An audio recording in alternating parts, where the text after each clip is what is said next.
हर हर महादेव, जय श्री महाकाल। दोस्तों, मेरा नाम है दीप्ति और आपका आपके अपने चैनल पर बहुत बहुत स्वागत है।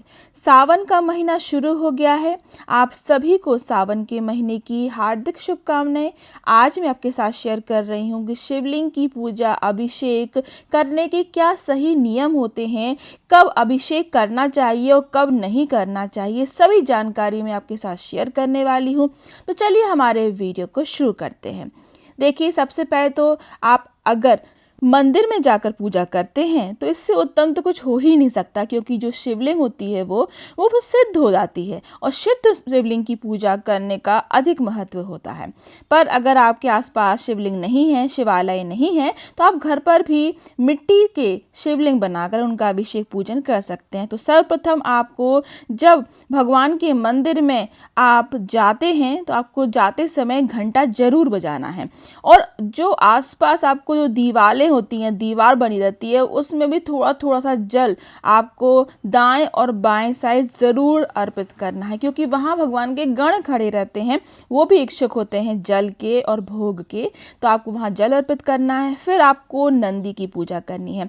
नंदी की पूजा भी आप बहुत ही विधि विधान से करें, जैसे आप शिव जी की पूजा करते हैं, क्योंकि जो नंदी की पूजा होती है वो हमारे पूजा के साक्षी होते हैं और वही माध्यम होते हैं हमारी पूजा को सफल बनाने के लिए। इसीलिए आप पहले उनकी पूजा करें और फिर आप शिवलिंग की पूजा करें। शिवलिंग के आपको दाएं और बाएं साइड आपको अलग से गणपति जी और कार्तिकेय जी का स्थान दिखेगा। तो सबसे पहले उनको आप जल अर्पित करें, जलाधारी पर जल अर्पित करें, जो कटीला भाग होता है वहाँ पर जल अभिषेक करें, फिर शिवलिंग पर अभिषेक करें और हमारे शेषनाग पर भी अभिषेक करें। फिर आप अच्छी तरीके से जो आसपास आप जितना भी हो सके सफाई कर दें, जो फूल पत्ते हों, फल रखे हों, वो उनको आप अलग से उठाकर रख दें। फिर उसके बाद आपको फिर से जल से अभिषेक करना है, शांति से आसन पर बैठकर।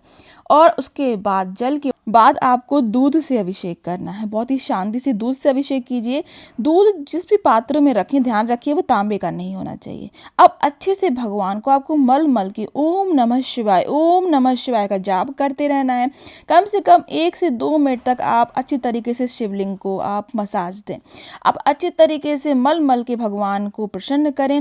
जितना भी आप मलेंगे उतनी ही भगवान प्रसन्न होंगे। ध्यान रखिए कि आपकी अंगूठियों और चूड़ियों की घर्षण भगवान को ना चुभे, ना लगे।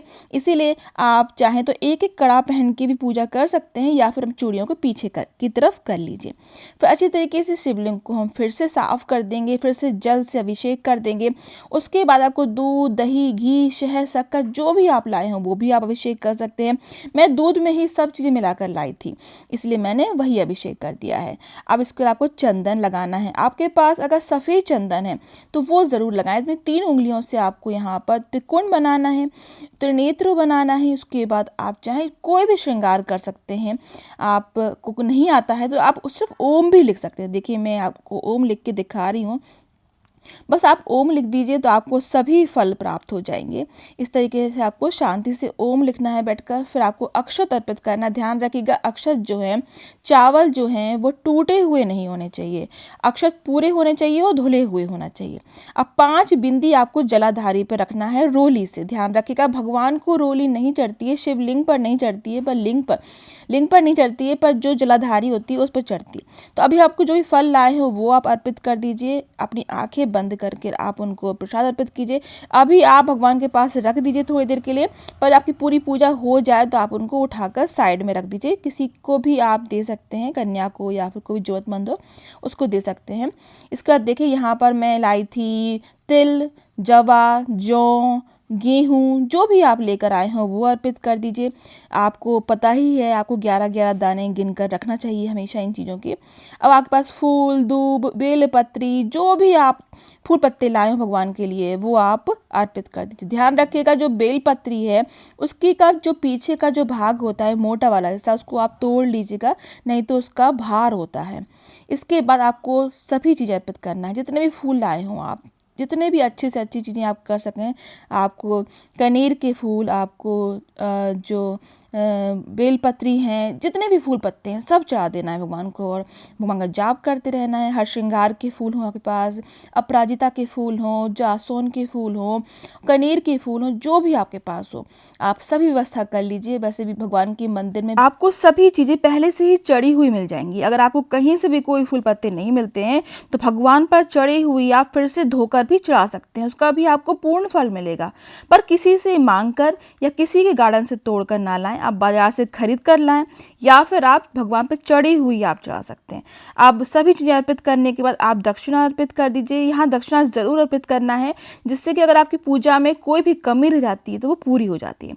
इसके बाद इस दक्षिणा को आप दान पेटी में भी डाल सकते हैं, या फिर आप किसी भी जरूरतमंद को या कन्या को दे सकते हैं। इसके बाद आपको कपूर और घी की बाती से आरती करना है, धूप जलाना है। यहाँ पर आपको जनी और कलावा भी जरूर लेकर आना है गणपति जी पर और शिवलिंग पर चढ़ाने के लिए। अब यहाँ पर हम धूप से आरती कर लेंगे भगवान का। यहाँ स्मरण आप करते हैं, आपको शिव चालीसा का अगर पाठ आता है, याद है, तो आप वो भी मन में आप यहाँ पर सुना सकते हैं, या फिर आप यहाँ बैठकर भी किताबें मिल जाती हैं उनका पाठ आप कर सकते हैं, या फिर आप घर पर भी कर सकते हैं। जैसा भी आप चाहें, जैसा भी सुविधा आपको लगे आप कर सकते हैं, बस करिएगा ज़रूर। इसका पूर्ण फल अगर आपको चाहिए तो इन्हीं सब चीज़ों से मिलता है, माला से और जो हम किताबें पढ़ते हैं भगवान की, इनसे आत्म शांति मिलती है। अब देखिए यहाँ हम कपूर जला लेंगे और यहाँ भगवान की हम आरती कर लेंगे।